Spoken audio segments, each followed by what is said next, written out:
Ang tandaan nyo lang na 5 holes kung stock mags ang gagamitin ninyo. Kasi dyan talaga marami nagkakamali at hindi yan siya refundable ni seller kahit saang seller kasi yung details na nilagay nila, huwag lang kayong manood sa itsura niya. Kailangan tandaan nyo na may 5H yung details niya.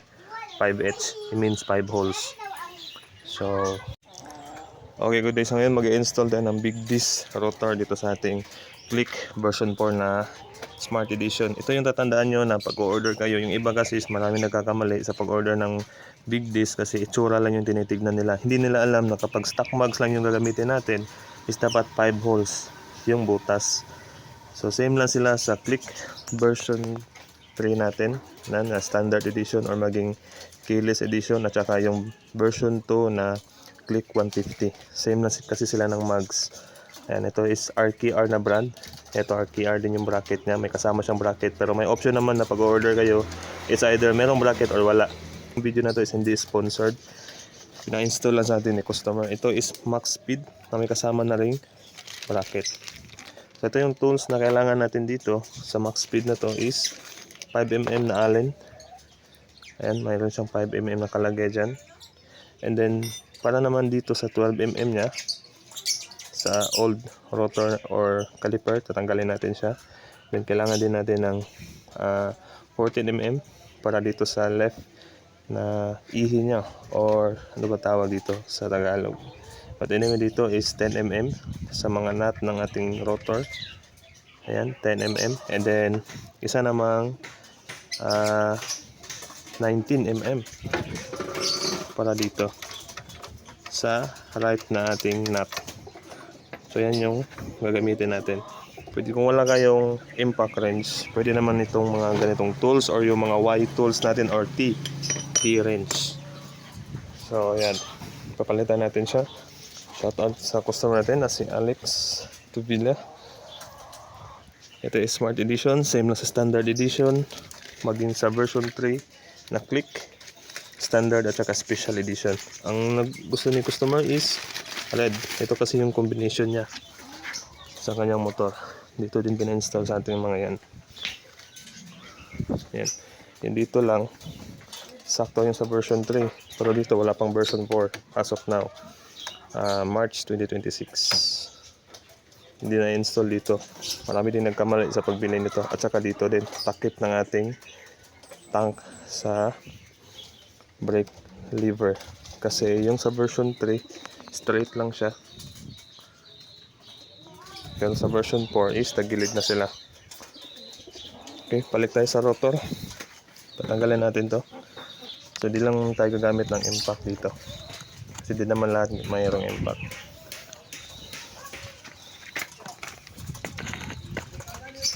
Kailangan muna natin jackan nyo doon sa ilalim.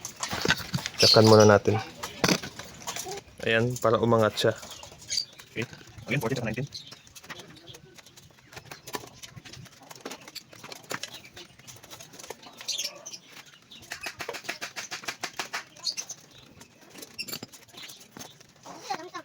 Nasulot.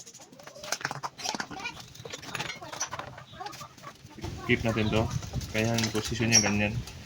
Ito yung nakadikit sa outer tube. Ito yung nakadikit sa outer tube. Ito yung sa mag. Okay. Ayan. So, kailangan natin ng 12mm. 12mm.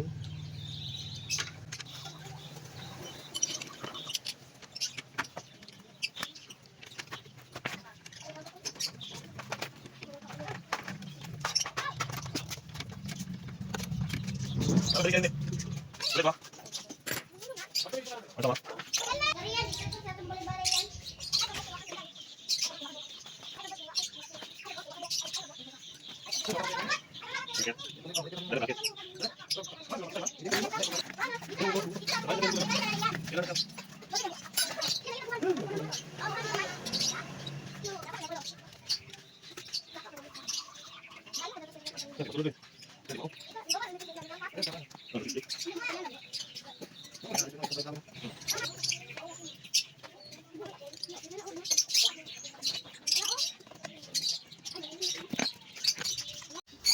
Ayan na, install na natin yung bagong 260mm na rotor disc. At saka ito palang maganda nyo gamitin, no? Sa pagtanggal ng stock na rotor. Itong Y. Kasi maliit yung kanyang 10mm. Nakakapasok siya dito. Para hindi mag loose thread or hindi mag sira yung noo ng ating nut. Mas maganda kung hanggang dito siya sa butas natin ng rotor. Kasi itong ganito na sakit, di nakakapasok no? So maliit lang yung nakakagat na noo niya sa nut. Okay, install natin doon. Plug and play pa rin siya. Wala na tayong maraming i-convert.